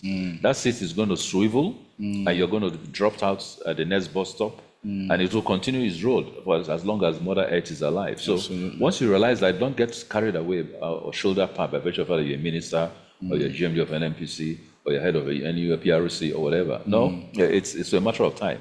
What did you do? So I paid a lot of attention to ethics, to principles, to predictability, and I also paid a lot of attention to making a difference. And so even when I left as GMD, I spent all my energy doing policies. PIA must come to pass. Gas flare must work. NCDMB policies in terms of local content must stand. Tracking of Nigerian oil and gas in terms of production must happen. Community development and relationship. If you serve from the Niger Delta, at the end of the day, you usually will return back to the Niger Delta. And those individuals who feel that you never ever listen to their concerns will confront you. Sometimes it can be quite brutal. So it is also important that you have a communal engagement philosophy that makes them understand where you're coming from and explains what you're doing to them. So communication was key. So you were there then, and you know how much I was literally in the news. Yes. It was on a weekly basis, here and abroad. And we got to a point where whenever you had an OPEC conference, when they run after Saudi Arabia, they run after Nigeria. Nigeria was a fringe producer, but they knew that from an intellectual capacity point of view, you held sway. Absolutely. So believe in yourself, trust in your models, be resilient, be ethical, and things will work. Absolutely. Okay, so a few more before we begin to wind this down. This is from Maurice Iwihu. Maurice says, thank you very much for the insightful presentation on the oil and gas industry.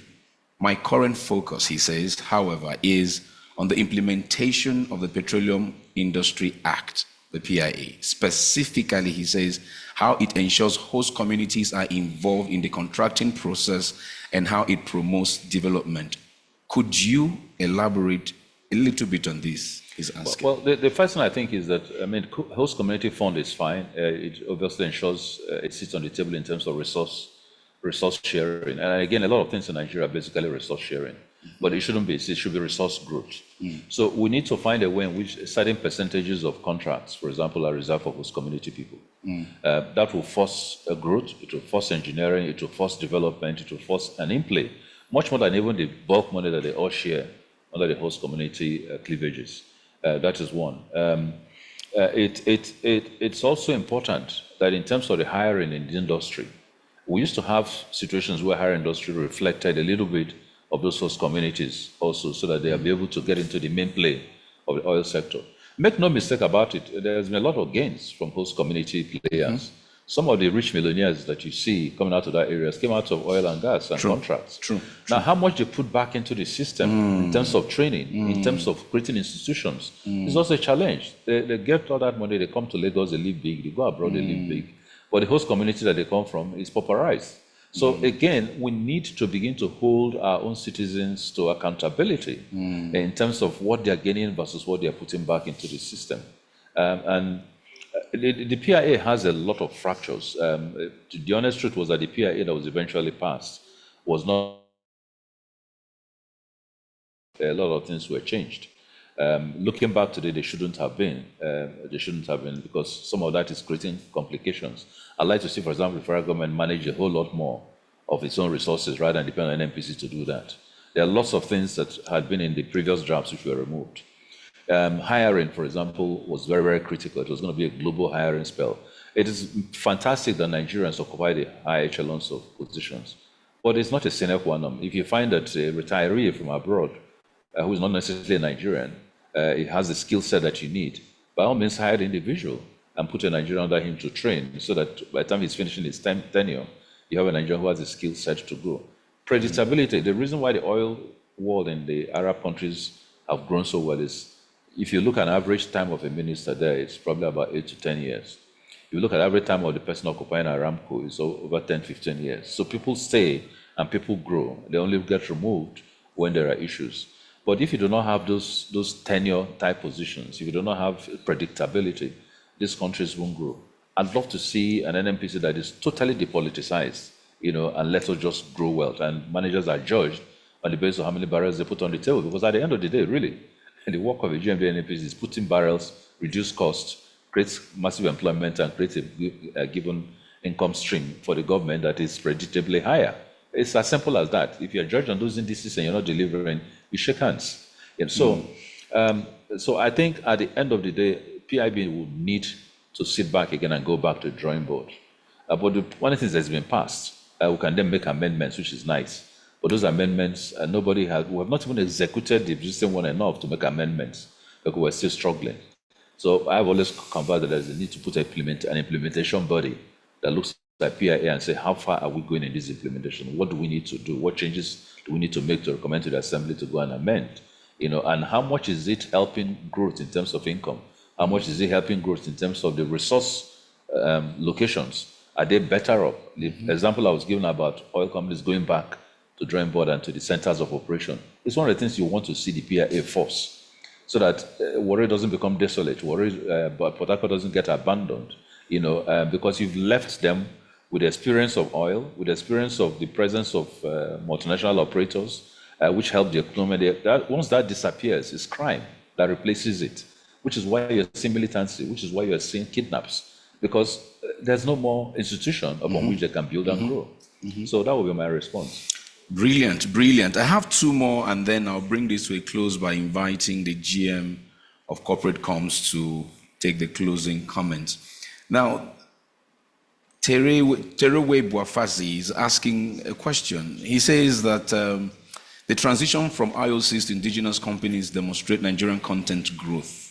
His question is, do you think in the next 5 years, do you see them still supporting the NOGIC Act in terms of compliance, or collaborate amongst themselves, to advance NOGIC content, the indigenous companies? I am deeply worried about that, because I'm the first trumpeter for domestic takeovers and growth. But history has also told us that a lot of domestic corporations most times are not very, very transparent in terms of how they manage resources, how they account for production, how they account for cost, and they have a greater ability to influence policymakers through one way or the other, to look the other way while they continue what they want to do. We need to put firm institutions to track this. We need to put milestones for takeovers that says in 5 years, if you inherited a field, for example, that was growing 100,000 barrels, we'd like to see you at 150. Give us your plan of action. We'd like to see how many people from the community you're working in. We'd like to see institutions that you set up in those communities. So it's tractable. I would like to see how much you put in government coffers versus when the original players were there. So yes, I am worried on some of those, but I think they're doable. It just requires government resilience. It just requires firm enforcement. Both the NCDMB and other institutions here and the NUPRC can be the precursors of those kind of enforcements. But they must have independent bodies that are able to monitor the growth. When you give somebody a block that produces 100,000, and in 4 years' time he's telling you, no, I'm producing 80,000, and next time it's not, it's 40,000, that's not growth.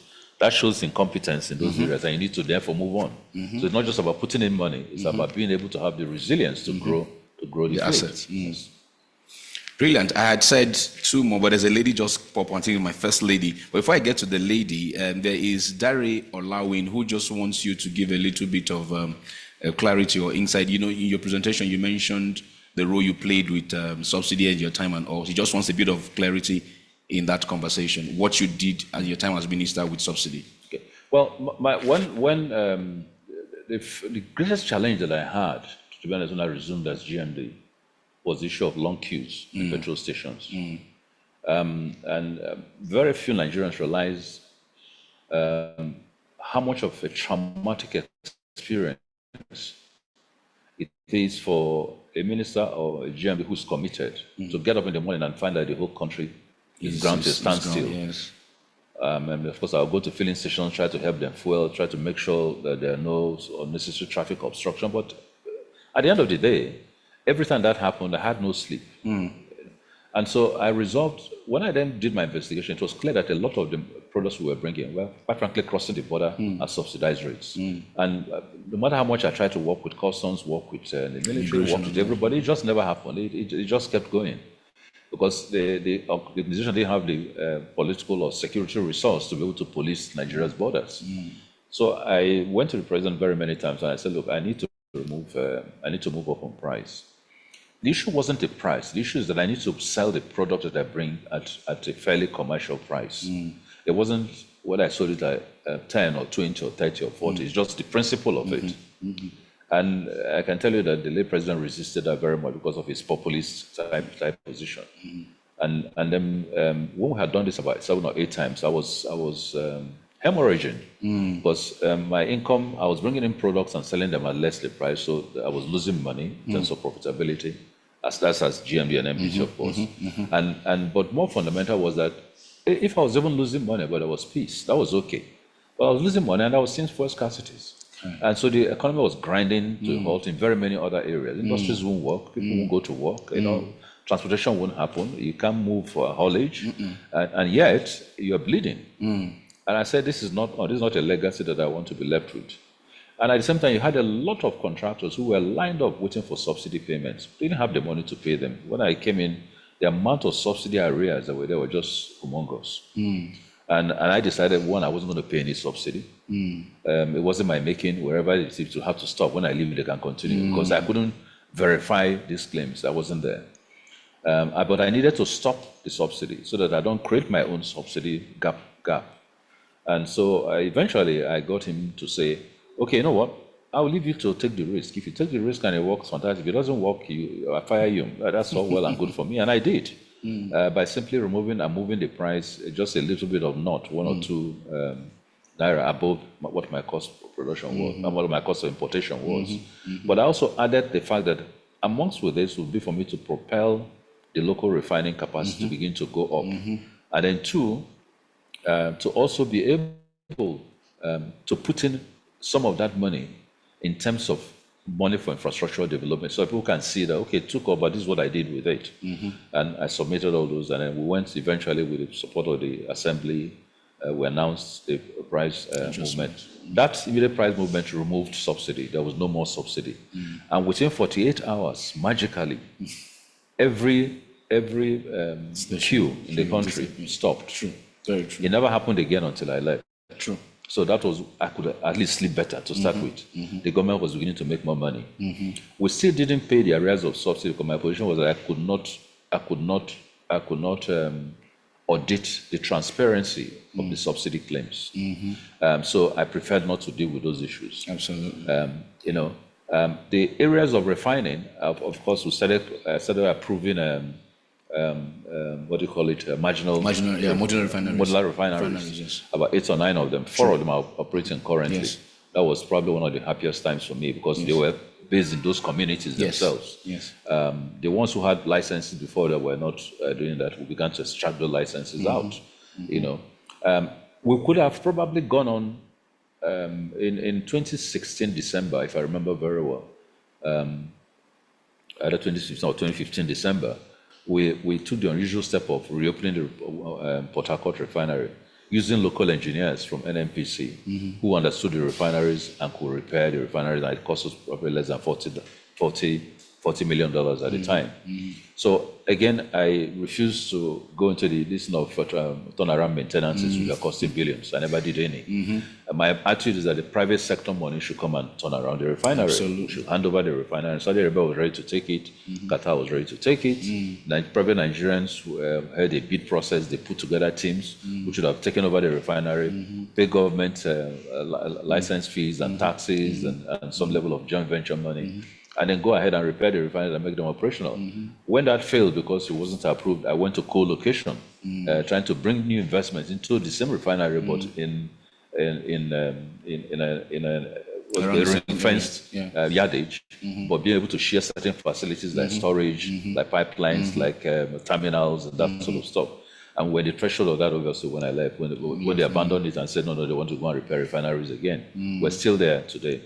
So So that was my work with subsidy. Subsidies, yes. We didn't call it subsidy removal, we called it price adjustment. And I created a policy called modulation.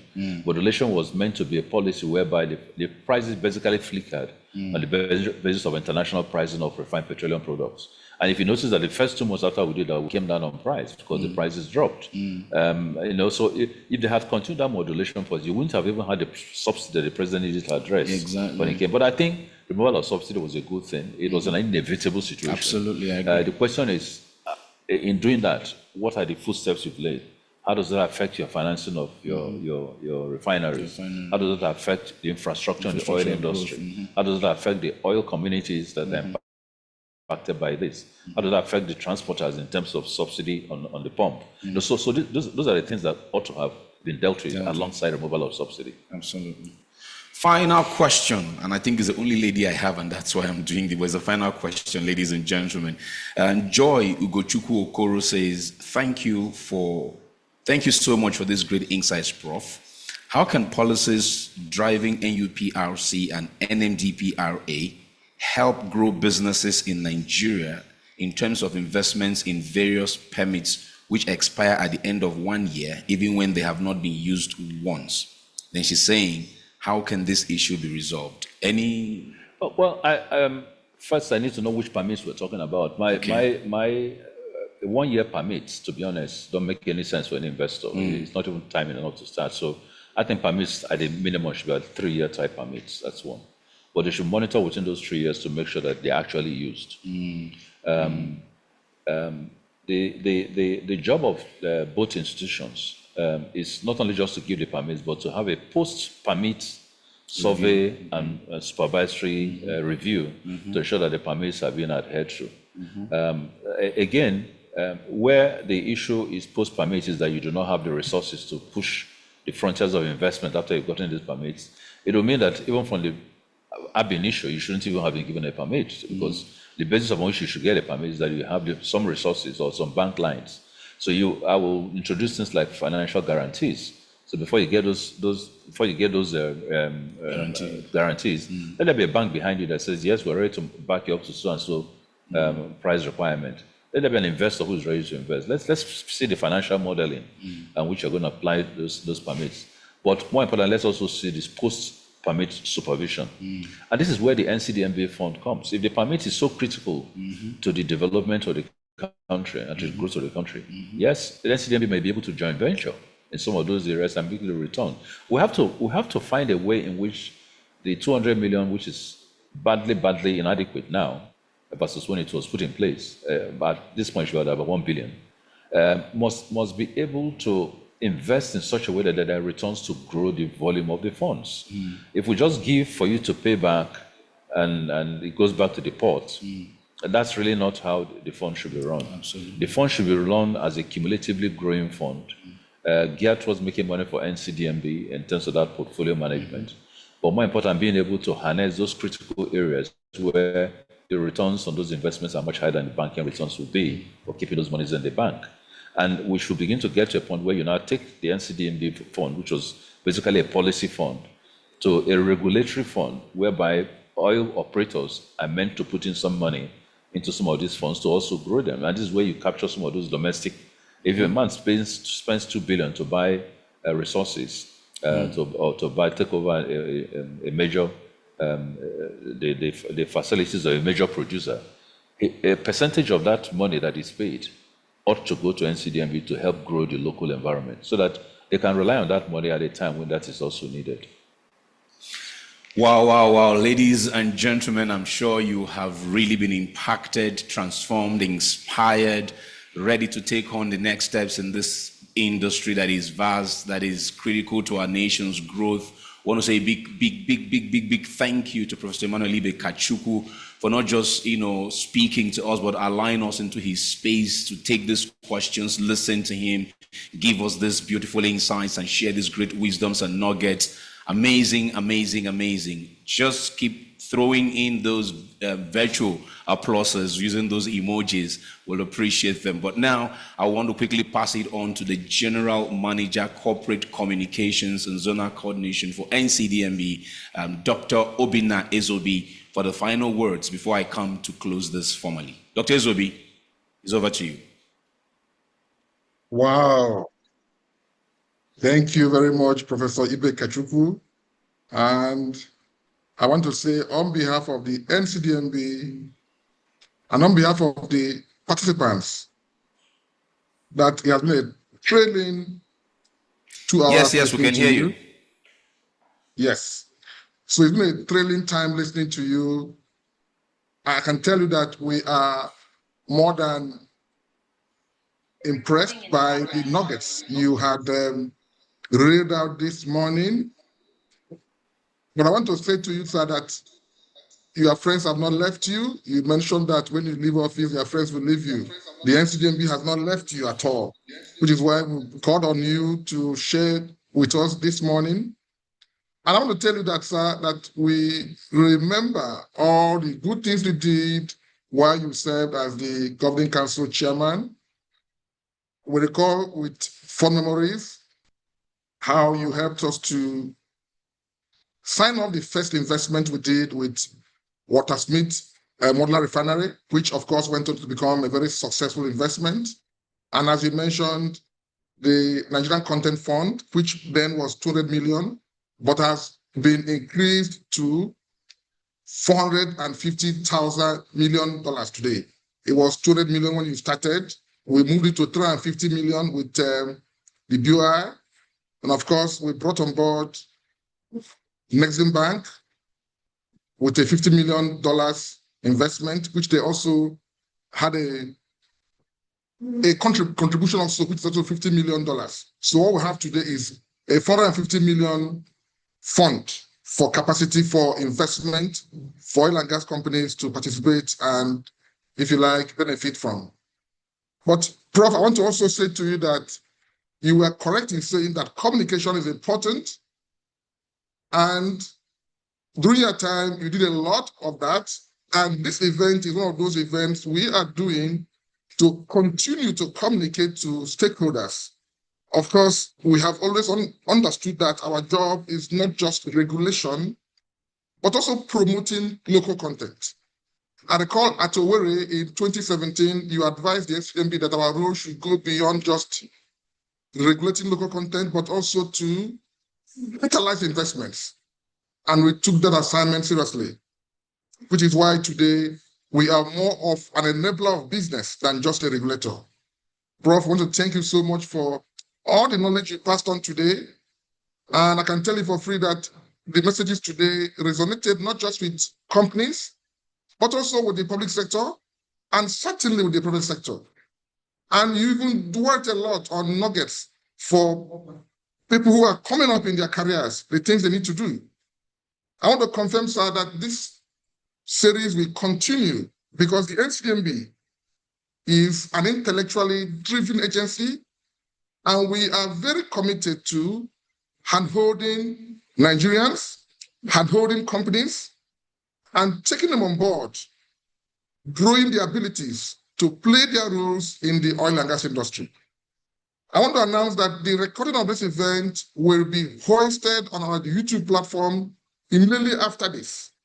So beyond the audience of this event, which is over 500, we're going to have millions of viewers of this recording because it will be on the YouTube platform for everybody who's interested in the nuggets and knowledge that you share today to go back and listen.